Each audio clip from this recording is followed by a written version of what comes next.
Music আজকের এই ঘটনাটি আপনাদের আত্মাকে জাগিয়ে তুলবে, এই জন্য অনুরোধ। ঘটনাটি একেবারে শেষ পর্যন্ত দেখবেন। একটি বাঁদর যে একটি মানুষের সন্তানকে দুধ পান করিয়েছিল, এই ঘটনাটি শুনে আপনারা সকলেই নিজের কান্না আটকে ধরে রাখতে পারবেন না।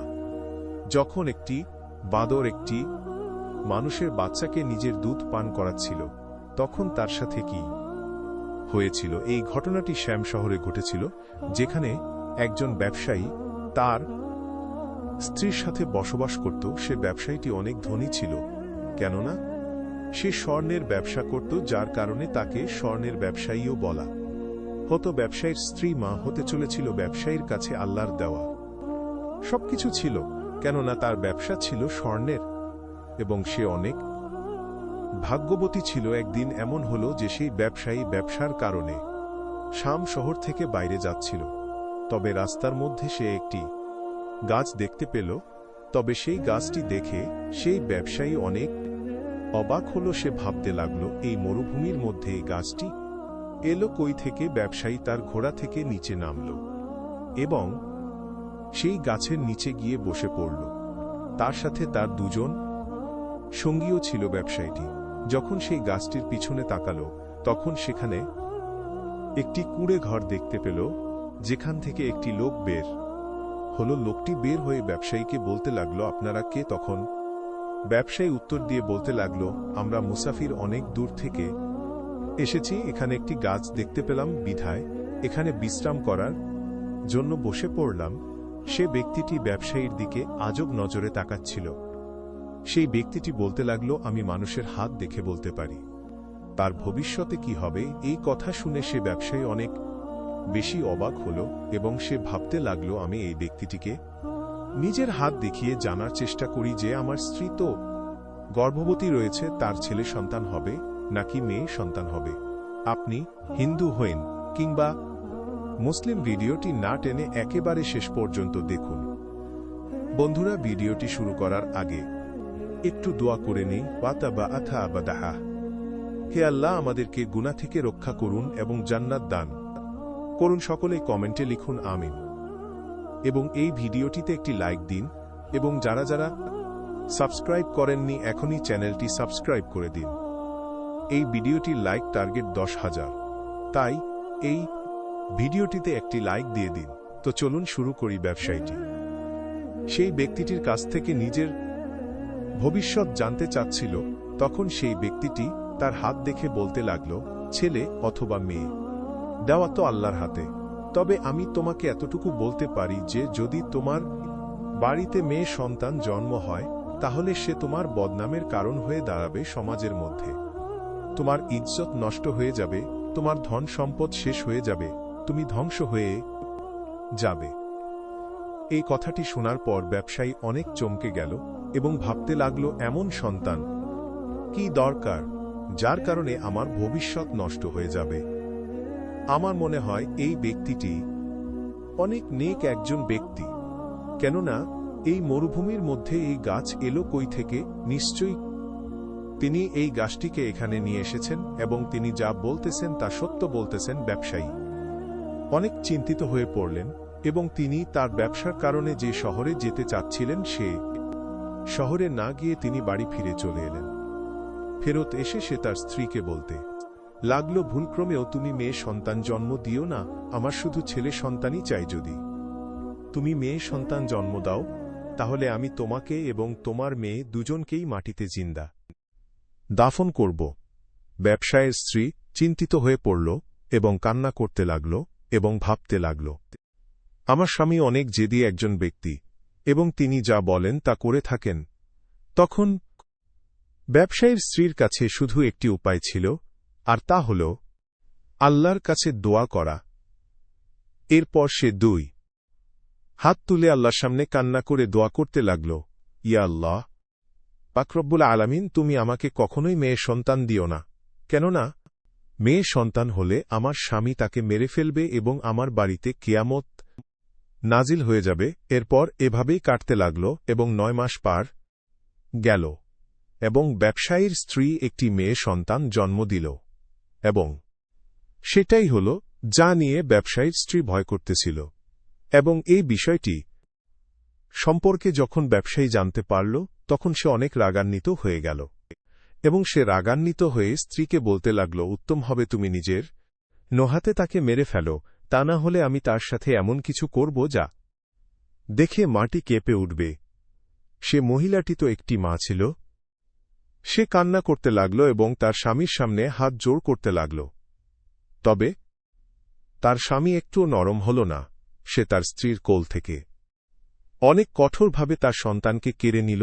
অনেক দুর্বল হয়ে পড়েছিল, তাই সে এডির বিরোধ করতে পারতেছিল না। সে শুধু কান্না করতে থাকল এবং নিজের চোখে তার বাচ্চাকে দূরে চলে যেতে দেখতে।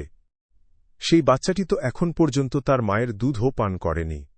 ব্যবসায়ীটি রাগান্বিত হয়ে তার বাচ্চাটিকে নিয়ে জঙ্গলের দিকে চলে এল এবং সে এদিক ওদিকে তাকা লাগল, এই ভেবে যে সে এখন তার মেয়ের সাথে কি করবে।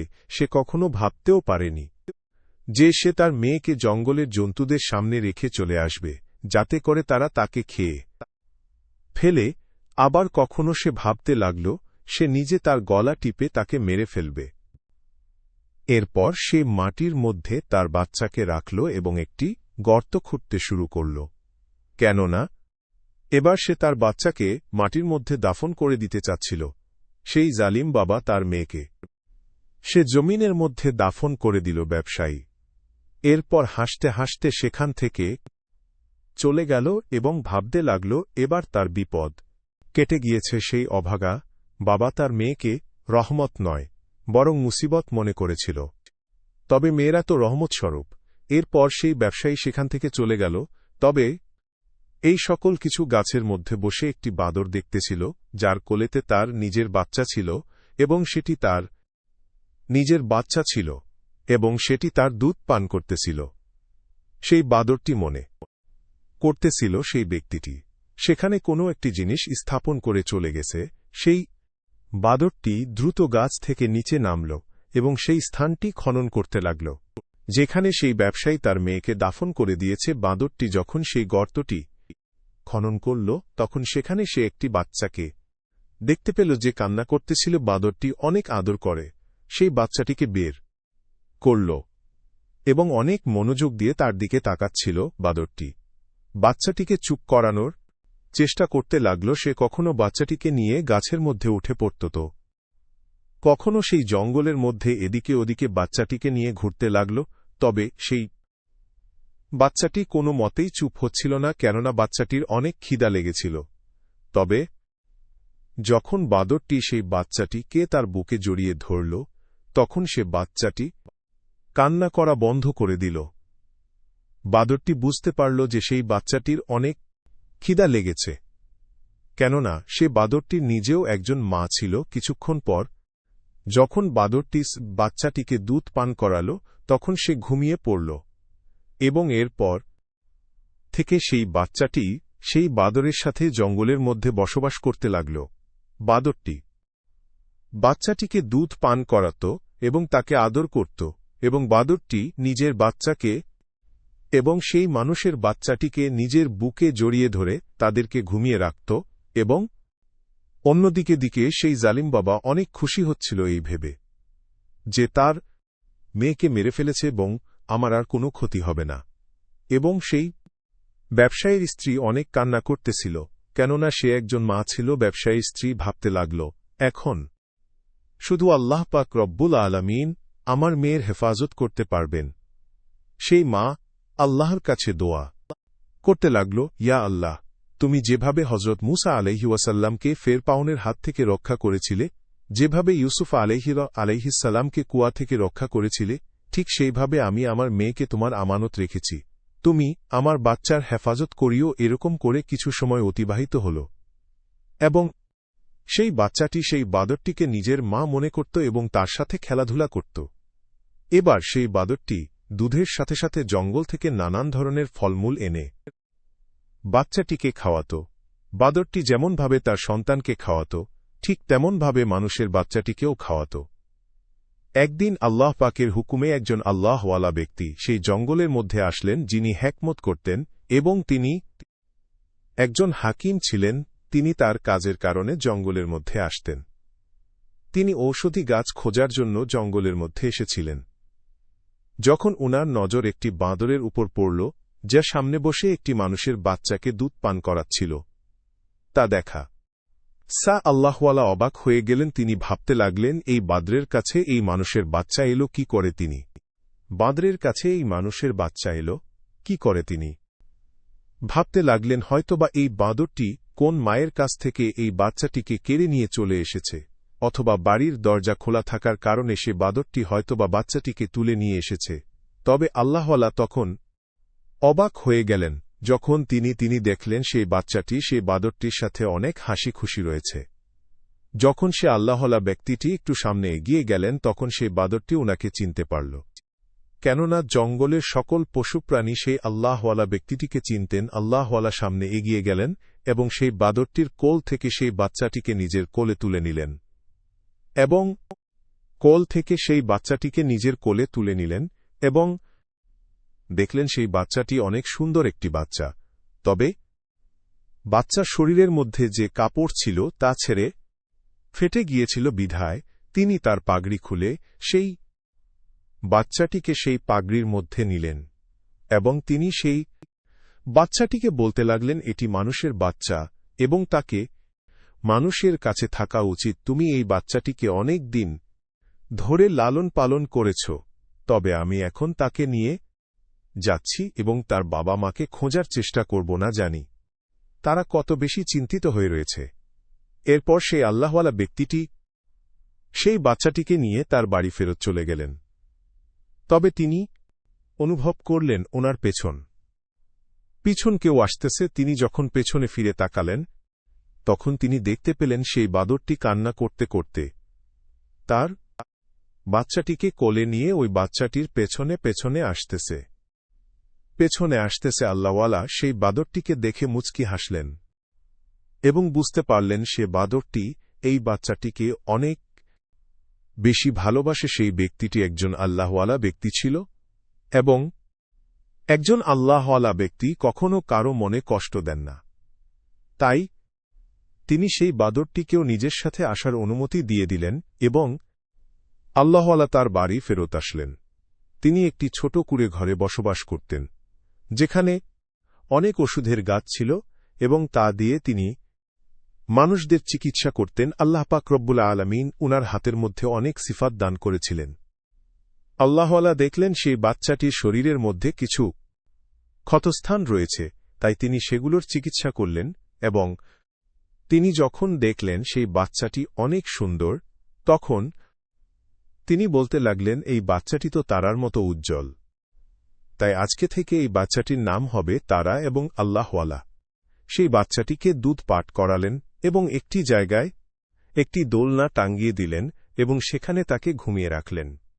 বাঁদরটি অনেক আদর করে দোলনা তোলাচ্ছিল। সেই আল্লাহওয়ালা ব্যক্তিটি সেই বাড়ির মধ্যে একা বসবাস করতেন। তবে এখন থেকে সেই বাচ্চাটি এবং সেই বাঁদর এবং তার বাচ্চাও সেখানে থাকতে লাগল। সময় এভাবেই অতিবাহিত হতে লাগল এবং তারাও একটু বড় হয়ে গেল। তবে এই সময়ের মধ্যে সেই আল্লাহওয়ালা সেই মেয়েটির বাবা মাকে খোঁজার চেষ্টা করেছিলেন। তবে তিনি যে কোনোভাবে জানতে পারেন যে এই মেয়েটির বাবাই এই মেয়েটিকে জঙ্গলের মধ্যে দাফন করে তাকে মেরে ফেলতে চেয়েছিলেন। অন্যদিকে সেই ব্যবসায়ীর বাড়িতে একটি ছেলে সন্তান জন্ম হল, যাকে পাওয়ার পর সে অনেক খুশি ছিল। সে বলতে লাগল, মেয়েকে তো আমি মেরে ফেলেছি, তবে আল্লাহ পাক রব্বুল আলামিন এখন আমাকে ছেলে সন্তান দান করছেন। তবে যেভাবে ব্যবসায়ের মেয়েটি বড় হতে লাগল, সেভাবে সেই আল্লাহওয়ালা সেই মেয়েটিকে ইবাদত করা শিখিয়ে দিলেন এবং সেই বানরটিও সেই কুঁড়ে ঘরের বাহিরে বসবাস করতে লাগল এবং সেই বানরটি দূর দূর থেকে ফলমূল নিয়ে এসে সেই মেয়েটিকে খাওয়াত। এইভাবেই সেই মেয়েটি বড় হয়ে গেল এবং আল্লাহওয়ালা ব্যক্তিটি সেই মেয়েটিকে অনেক ভালোভাবে লালন পালন করেছিলেন। সেই মেয়েটি আল্লাহওয়ালাকে এবং সেই বাঁদরটিকে নিজের পরিবার মনে করত। সে জানত না যে তার বাবা মা কে ছিল, সে তো আল্লাহওয়ালাকেই নিজের বাবা মনে করত। এবার যখন আল্লাহওয়ালা জঙ্গলের মধ্যে কাজের সিভ উইলা বহত শু তালমিন উইলা বহত বি কাতাবাল উসি বহত শু তালমিন তিমি উহতু বি কুব্বল ইনসাতুম্মা নাহতু বি কুব্বল বোতখাল মিন তিমি নাহতু বি কুব্বল বিকেলে বাড়ি ফিরত তখন সে খাবার রান্না করে তাকে খাওয়াতেন এবং সেই বানরটিও অনেক ভালোভাবে দেখাশোনা করতে লাগল এবং সে সেই বাদরের জন্য রুটি বানাত এবং তাকে খেতে দিত। আল্লাহর হাতে অনেক শিফা ছিল, তিনি এটি সেই মেয়েটিকেও শিখিয়েছিলেন। তারা দুজনে মিলেই মানুষদের খেদমত করত। দূর দূর থেকে মানুষজন তাদের কাছে আসত চিকিৎসার জন্য এবং আল্লাহর হুকুমে সুস্থ হয়ে যেত। একদিন সেই ব্যবসায়ীর ছেলে কোন কাজের কারণে সেই জঙ্গল দিয়ে যাচ্ছিল, তবে তখনই তার পায়ের মধ্যে কোনো বিষাক্ত প্রাণী কামড় দেয়, আর আশেপাশের মানুষজন তাকে বলে, কাছে একজন হাকিম রয়েছেন, আপনি তার কাছে গিয়ে চিকিৎসা গ্রহণ করুন। ব্যবসায়ীর ছেলে তার দুইজন সিপাহীর সাথে সেই আল্লাহওয়ালা ব্যক্তিটির কুঁড়ো ঘরে চলে গেলেন চিকিৎসা গ্রহণ করণের জন্য। তবে তখন তার নজর একটি মেয়ের উপর পড়ল, যে একটি বাদরের এর কাছে বসে তাকে রুটি খাওয়াচ্ছিল। ব্যবসায়ের ছেলে যখন ভালো করে সেই মেয়েটির দিকে তাকাল, তখন সে অনেক অবাক হয়ে গেল, কেননা সেই মেয়েটি দেখতে অনেক সুন্দর ছিল। তবে সেই মেয়েটি পর্দারত অবস্থায় ছিল। আল্লাহ ওয়াহাওয়ালা এরপর ব্যবসায়ী ছেলের চিকিৎসা করলেন এবং সেই ছেলেটি সেই মেয়েটিকে দেখতে দেখতে ঘর থেকে বের হচ্ছিল এবং এরপর সে তার সঙ্গীদের বলতে লাগল, না জানি এই মেয়েটিকে, এর আগে আমি কখনো এত সুন্দর মেয়ে দেখিনি, তার সম্পর্কে খোঁজ লাগাও। ফলে তার একটি সিপাহী এ সম্পর্কে তদন্ত করল এবং তথ্য সংগ্রহ কারণ পর সে এসে বলতে লাগল, সেই মেয়েটি একজন আল্লাহওয়ালা ব্যক্তির মেয়ে এবং সে জঙ্গলের মধ্যে একটি কুঁড়ে ঘরে বসবাস করে। অর্থাৎ সেই মেয়েটি সেখানে চিকিৎসা করাতে আসেনি, বরং সে সেখানেই থাকে। বিকেলবেলা যখন ব্যবসায়ের ছেলে বাড়ি ফিরল, তখনও সে তার কথা মনে করতেছিল। সে তার মাথা থেকে তার খেয়াল বের করতে পারতেছিলেন না। সে যখন রাতের বেলা ঘুমাতে গেল, তখনও সে শুধু তার এই কথা চিন্তা করতে লাগল। ফলে পরের দিন সকালে সে তার বাবাকে এই সম্পর্কে জানাল।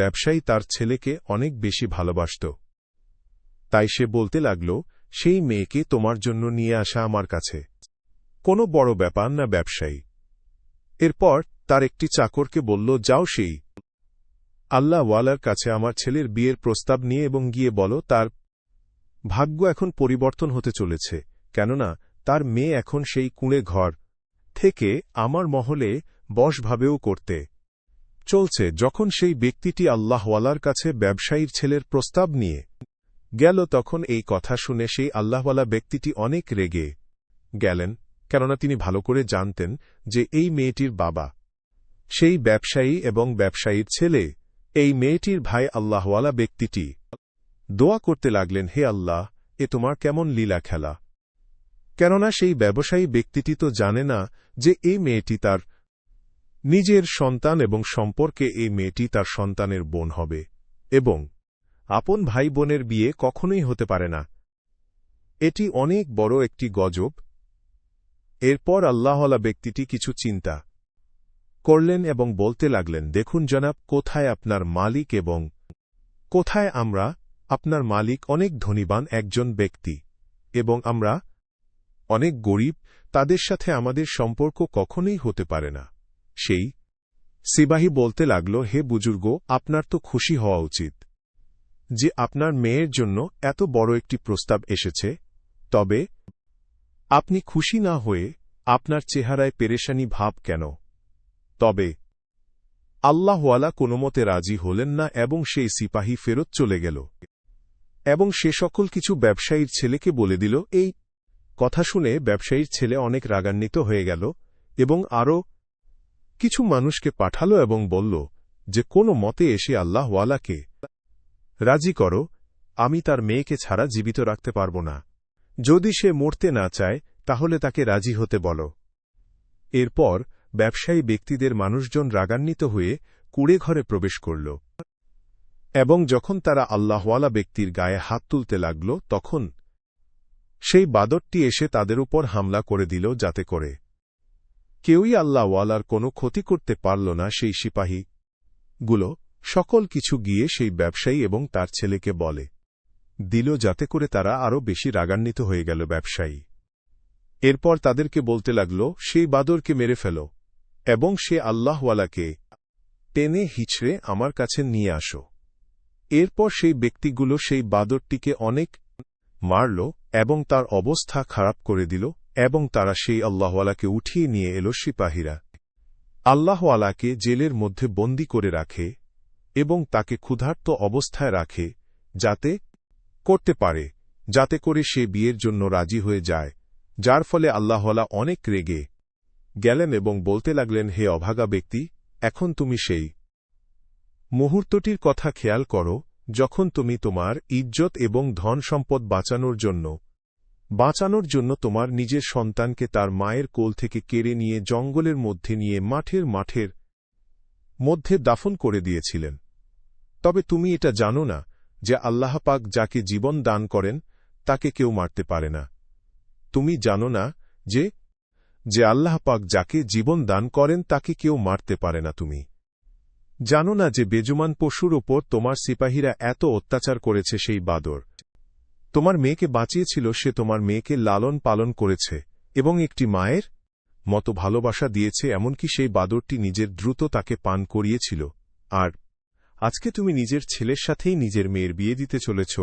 আরে অভাগা, সে তো তোমার মেয়ে। এবং এরপর আল্লাহওয়ালা ব্যবসায়ীর ছেলের দিকে তাকিয়ে বলতে লাগল, সে তো তোমার বোন। ব্যবসায়ী যখন এই কথাটি শুনল, তখন সে তার মাথা ধরে নিচে বসে পড়ল এবং কান্না করতে লাগল।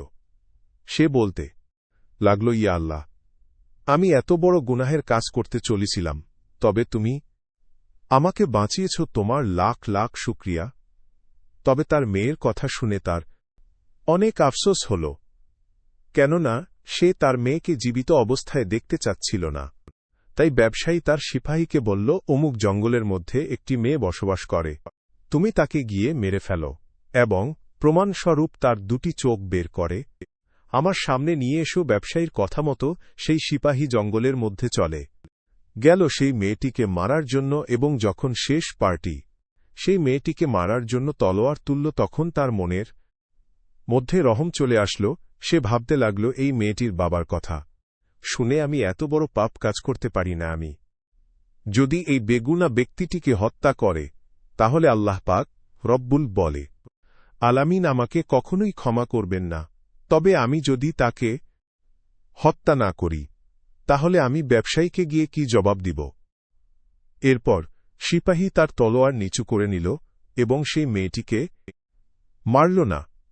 এটি দেখে সেই মেয়েটি কান্না করতে লাগল এবং কান্না করতে করতে বলতে লাগল কিভাবে সে আল্লাহওয়ালা ব্যক্তিটি তাকে লালন পালন করেছে এবং ইবাদত করতে শিখিয়েছে, এবং কিভাবে সেই বাদরটি তার জীবন বাঁচিয়েছিল এবং তাকে লালন পালন করেছিল। তবে তার নিজের বাবাই তাকে মারার জন্য দাফন করে চলে গিয়েছিল। এই কথাগুলো শুনে সেই সিপাহী বলতে লাগল, বন্ধু, তুমি চিন্তা করিও না, আমি তোমাকে হত্যা করব না। এরপর সেই সিপাহী যখন ফেরত যেতে লাগল, তখন সে ফিরে তাকাতেই দেখতে পেল সেই বানরটি সেখানে দাঁড়িয়েছিল এবং কান্না করতেছে। এরপর সেই সিপাহী সেখান থেকে ফেরত চলে আসতে লাগল। ফেরত আসার সময় সে রাস্তার মধ্যে একটি ছাগল দেখতে পেল, বিধায় সে দ্রুত করে সেই ছাগলটির শিকার করল এবং তার দুটি চোখ বের করে ব্যবসায়ের সামনে নিয়ে গেল এবং বলল, হুজুর, আমি সেই মেয়েটিকে হত্যা করে তার দুটি চোখ বের করে নিয়ে এসেছি। এবং কথাগুলো শুনে ব্যবসায়ের বিশ্বাস করে নিল যে এবার তার মেয়ে আসলেই মৃত্যুবরণ করেছে। তবে পেছন দিক থেকে তার স্ত্রী এই সকল কিছু শুনতেছিল। সেই মহিলাটি কৌশল করে সিপাহীকে তার কাছে ডাকল এবং তাকে জিজ্ঞাসা করল, বাবা, সত্যি করে বলো, আসলেই কি তুমি আমার মেয়েকে হত্যা করেছ? উত্তরে সেই সিপাহী বলতে লাগল, জি না আম্মাজান, আমি আপনার মেয়েকে হত্যা করিনি, সে এখনও জীবিত রয়েছে এবং ভালো রয়েছে। এই কথাটি শোনার পর সেই মায়ের মনে শান্তি নেমে এল এবং তিনি ভাবতে লাগলেন, আল্লাহ পাক আগে যেভাবে আমার মেয়েকে হেফাজত রেখেছিলেন এখনও ঠিক সেভাবেই হেফাজত রাখবেন। সে আল্লাহ পাকের শুকরিয়া আদায় করল এবং সিজদায় পড়ে গেল। কেননা একজন মা তার মেয়েকে শুধু জন্ম দিতে পারে, তবে তার ভাগ্য পরিবর্তন করতে পারে না। এরপর সেই মেয়েটি জঙ্গলের মধ্যে আবার আগের মতো বসবাস করতে লাগল। সেখানে আল্লাহর ইবাদত করত এবং নিজের জন্য এবং বাদরের জন্য খাবার বানাত। তবে সে আল্লাহওয়ালাকে অনেক বেশি খেয়াল করত এবং সে তার জন্য নামাজের মধ্যে দোয়া করত। তবে একদিন কোনো একজন রাজ্যের রাজার সিপাহী তার বাড়িতে এল এবং বলতে লাগল, এই বাড়ির মধ্যে যে আল্লাহওয়ালা ব্যক্তিটি রয়েছেন তাকে রাজা ডেকেছেন, কেননা আমাদের রাজ্যের রাজকুমার অনেক অসুস্থ হয়ে রয়েছেন এবং ওনার চিকিৎসা কোনো হাকিম করতে পারে না। শোনা গিয়েছে এখানকার হাকিমের হাতে অনেক শিফা রয়েছে, তাই রাজা ওনাকে ডেকেছেন রাজকুমারীর চিকিৎসা করার জন্য।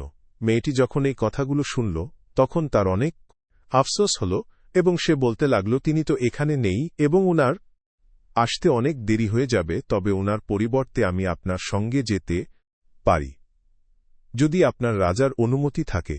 তাহলে এরপর সেই সিপাহী অনেক কিছু চিন্তা করল এবং বলল, ঠিক আছে, আপনি আমার সঙ্গে চলুন। এরপর সেই সিপাহী তারাকে নিয়ে তার রাজার রাজ্যে চলে গেল এবং যখন সেই মেয়েটি রাজার সামনে দাঁড়াল তখন রাজা তাকে দেখে অবাক হয়ে গেল। রাজা ভাবতে লাগল, এত কম বয়সী একটি মেয়ে আমার ছেলের চিকিৎসা করবে কি করে?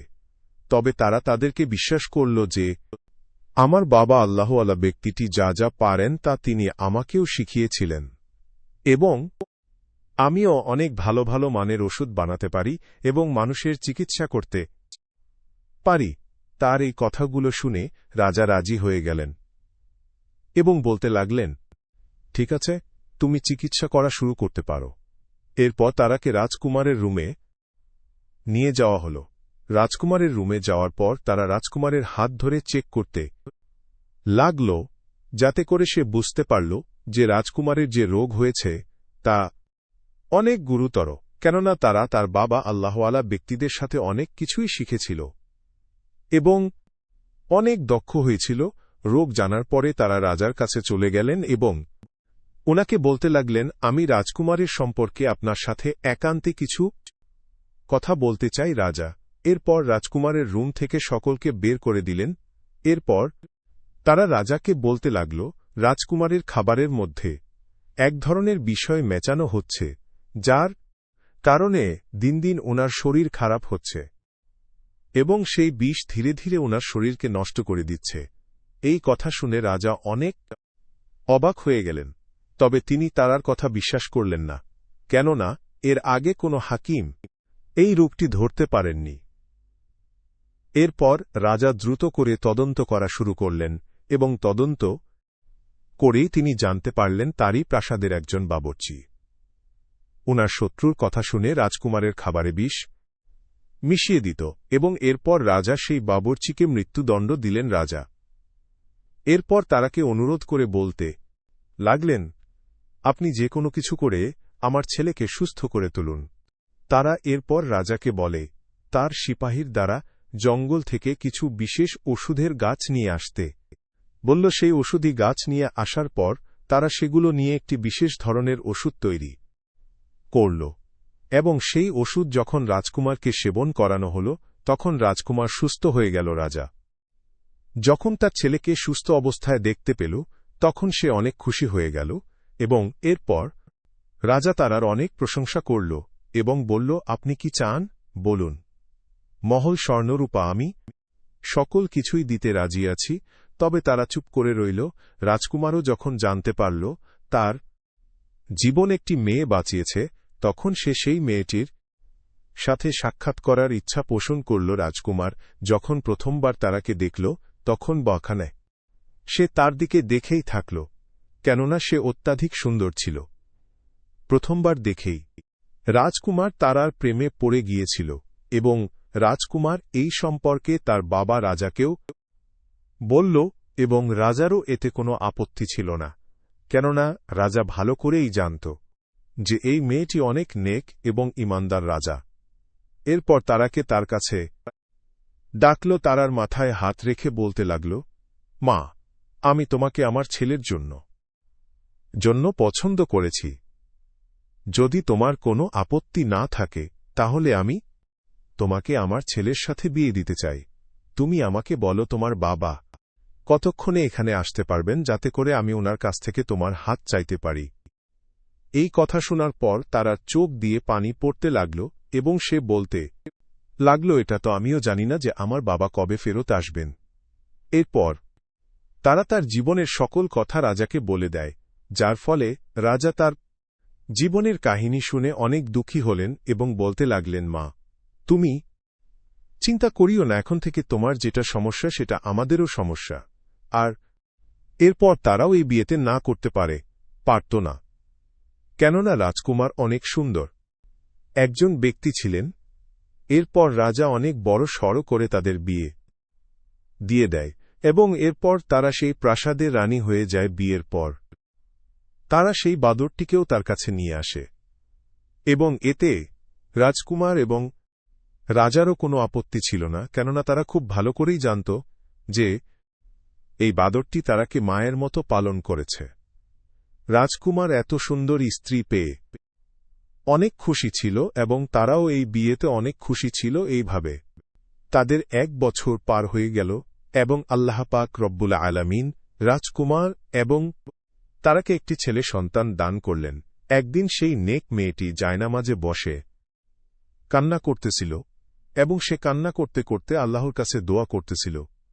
তবে এরই মধ্যে রাজকুমার রুমের মধ্যে প্রবেশ করে এবং দেখতে পায় তার স্ত্রী কান্না করতেছে। রাজকুমার এরপর তারাকে জিজ্ঞাসা করল, তুমি কান্না করতেছ কেন? আমার দ্বারা কি কোনো ভুল হয়েছে, অথবা আমি কি তোমাকে সুখে রাখতে পারছি না? এই কথা শুনে তারা বলতে লাগল, না না, এমন কিছুই নয়। তুমি আমাকে সেই সকল কিছু দিয়েছ যা আমাকে আমার আপনজন দিতে পারেনি। আমি তো এই ভেবে কান্না করতেছিলাম যে আমার যে আল্লাহওয়ালা বাবাটি ছিল তিনি এখনও সেই মানুষদের জেলে বন্দী রয়েছেন। এই কথা শুনে রাজকুমার মুচকি হাসল এবং বলতে লাগল, চিন্তা করিও না, সব কিছু ঠিক হয়ে যাবে। আমি তো তোমাকে এইখানে এই কথাটি জানানোর জন্য এসেছিলাম যে আজকে আমাদের এখানে আমাদের কিছু মেহমান আসবেন, যারা ব্যবসায়ী অনেক দিন ধরে তারা রোগের মধ্যে আক্রান্ত হয়ে পড়ে আছেন, যার কারণে তিনি এখানে আসতে পারতেছেন না। তারা অনেক হাকিমের কাছে চিকিৎসা করিয়েছেন, তবে তাদের রোগ ঠিক হয়নি। তবে আমার বাবা তাদেরকে এবার বললেন যে আমাদের কাছে এমন একজন হাকিম আছেন যিনি আপনাদের রোগ ঠিক করে দিতে পারবেন। এই শুনে মেয়েটি বলতে লাগল, মেহমান তো বরকত নিয়ে আসে, আমি অবশ্যই তাদের ভালো খেদমত করব। এরপর রাতের সময় হয়ে গেল এবং সেই মেহমানগুলো চলে এলো। এরপর সেই মেহমানগুলিকে মেহমানখানায় বসানো হল। তারা যখন নিচে এসে পর্দার পেছন থেকে সেই মেহমানদেরকে এক নজর দেখল, তখন সে দেখতে পেল সেই মেহমানগুলো আর কেউ নয়, বরং তারই বাবা, ভাই এবং মা। তারা যখন তার বাবাকে দেখল তখন সে দেখল যে তার বাবাকে অনেক দুর্বল মনে হচ্ছিল। এরই মধ্যে রাজকুমার তার পেছনে এসে দাঁড়িয়ে হল এবং বলতে লাগল, তুমি এখানে দাঁড়িয়ে কি করতেছ? ভেতরে যাচ্ছ না কেন? তারা বলতে লাগল, এরা কারা এবং এখানে কি করতেছে? রাজকুমার এরপর বলতে লাগল, এরা অনেক বড় ব্যবসায়ী এবং আমাদের প্রাসাদের সকল স্বর্ণগহনা আমরা তাদের কাছ থেকে নিয়ে থাকি। আমার বাবার তাদের সাথে অনেক ভালো বন্ধুত্বের সম্পর্ক রয়েছে, তাই তারা এখানে এসেছে যাতে করে তারা আমাদের বিশেষ হাকিমের কাছ থেকে চিকিৎসা গ্রহণ করতে পারে। এবং আরও একটি কথা রয়েছে যা আমি তোমাকে পরে জানাব। যাই হোক, তারা এরপর পরিবারের মানুষদের সামনে গেল না এবং সে তার রুমে চলে গেল। মেহমান খাওয়া দাওয়া শেষ করল এবং রাজা তারার জালিম বাবাকে সেই ওষুধও দিল যেটি তারা বানিয়েছিল ব্যবসায়ী। সেই ওষুধ খেল এবং সকালবেলা অনেকটা ভালো অনুভব করল। তার মনে হল তার রোগ আগের চেয়ে অর্ধেকটা ভালো হয়ে গিয়েছে। এটি দেখে তার ছেলে এবং স্ত্রী অনেক অবাক হয়েছিল। ব্যবসায়ী প্রায় 1 সপ্তাহ ধরে তার মেয়ের হাতে বানানো ওষুধ খেল এবং সুস্থ হয়ে গেল সে। এরপর রাজাকে বলল, আপনার সাথে আমার অনেক দিনের বন্ধুত্ব রয়েছে এবং আপনার বৌমার হাতে আসলেই অনেক সিফা রয়েছে, যার ফলে তার ওষুধ খাওয়াতে আমার রোগ সেরে গিয়েছে। তাই আমি সেই লক্ষ্মী মেয়েটির সাথে সাক্ষাৎ করতে চাই এবং তাকে ধন্যবাদ জানাতে চাই। আপনি আসলেই অনেক ভাগ্যবান যে এমন একটি বৌমা পেয়েছেন। এই শুনে রাজা হাসতে লাগলেন এবং বলতে লাগলেন, ভাগ্যবান ভাগ্যবান তো অন্য কেউ ছিল, যিনি হয়তো তার নিজের ক্ষতি নিজে করেছিল। এরপর রাজা রাজকুমারকে বললেন, যাও আমার বৌমাকে নিয়ে আসো। রাজকুমার যখন তার স্ত্রীকে নিয়ে এলো, তখন তাকে দেখে সেই ব্যবসায়ী এবং তার ছেলে চমকে গেল, কেননা ব্যবসায়ের সামনে তার নিজের মেয়ে দাঁড়িয়েছিল। সে অনেক বড় হয়ে গেল এবং চিন্তিত হয়ে পড়ল। এরই মধ্যে রাজা ব্যবসায়ীর কাঁধে হাত রাখলেন এবং বলতে লাগলেন, আমার চেয়ে বেশি ভাগ্যবান তুমি ছিলে, তবে তুমি এর মর্ম বুঝতে পারোনি। মেয়েরা তো রহমত স্বরূপ হয়ে থাকে, তবে তুমি তোমার মান ইজ্জত ধন সম্পদ রক্ষা করার জন্য এই বাচ্চাটিকে ছোটবেলায় জীবিত দাফন করে দিয়েছিলে। তবে এখানে তুমি আল্লাহর কুদরত দেখো, একটি বাদর তোমার মেয়েকে বাঁচিয়েছে এবং মা সেজে তাকে পালন করেছে। তোমার মেয়ে এতদিন ধরে জীবিত ছিল, তবে তোমার সম্পদের মধ্যে কোনো লোকসান দেখা যায়নি। তুমি কি এ দেখেও বুঝতে পারোনি যে রিজিক দেওয়ার মালিক আল্লাহ এবং নেওয়ার মালিকও আল্লাহ? মেয়েরা তো রহমত স্বরূপ হয়ে থাকে এবং তারা বরকত নিয়ে আসে। যখন থেকে তোমার মেয়ে আমার প্রাসাদে বহু সেজে এসেছে, তখন থেকে আমি আরও বেশি ধনী হয়ে গিয়েছি, আরও লাভবান হয়েছি। আর অন্যদিকে তোমার পাপ কাজের কারণে তুমি এই রোগ পেয়েছিলে, আর তোমাকে হেদায়েত দান করার জন্যই আমি তোমার মেয়ের দ্বারা তোমাকে ঠিক করালাম, যাতে করে তুমি বুঝতে পারো মেয়েরা কত বড় নিয়ামত। তারাই সকল কিছু চুপ করে শুনতেছিল। তবে এক পর্যায়ে সে কান্না করতে করতে বলতে লাগল, আমার মা বাবাকে আমি সেটাও জানতাম না, তারা দেখতে কেমন আমি সেটাও জানতাম না। আমাকে তো পালন করেছে একটি বাদর মা সেজে, এবং আমাকে পালন করেছে একজন আল্লাহওয়ালা ব্যক্তি আমার বাবা সেজে, এবং আপনারা তাদেরকেও আমার কাছ থেকে কেড়ে নিয়েছেন। এই বলে সেই মেয়েটি কান্না করতে লাগল। এবার ব্যবসায়ী তার নিজের ভুল বুঝতে পেরে গিয়েছিল, কেননা রাজা তাকে ভুল বোঝানোর জন্য এই সকল কিছু করেছিল। ব্যবসায় সামনে এগিয়ে তার মেয়েকে জড়িয়ে ধরল এবং বলল, মা, তুমি আমাকে ক্ষমা করে দাও। আমি ধন সম্পদের লোভে অন্ধ হয়ে গিয়েছিলাম। আমি তোমার সাথে অনেক খারাপ করেছি। মেয়েটির মা এই সকল কিছু দেখে আগে থেকেই হাওমা করে কান্না করতেছিল। এরপর তার মা তাকে জড়িয়ে ধরে আদর করে করতে লাগল। এরই মধ্যে তার ভাইও এসে তার কাছে ক্ষমা চাইল এবং বলতে লাগল, বোন, আমাকে ক্ষমা করে দাও, আমি তো তোমার গুনাহগার। এরপর সেই ব্যবসায়ী বলতে লাগল, আমি সেই বাদরের কাছে ক্ষমা প্রার্থনা করতে চাই, কেননা আমি তার সাথে অনেক জুলুম করেছি। এরপর সেই বাদরটিকে নিয়ে আসা হল এবং ব্যবসায়ী তার কাছেই ক্ষমা চাইল। এরপর রাজা সেই আল্লাহওয়ালা ব্যক্তিটিকে মুক্ত করাল। সেই আল্লাহওয়ালা ব্যক্তিটিকে যখন নিয়ে আসা হল, তখন তারা তাকে জড়িয়ে ধরল এবং অনেক কান্না করতে লাগল এবং বলতে লাগল, বাবা, আমি আপনাকে অনেক খেয়াল করতাম।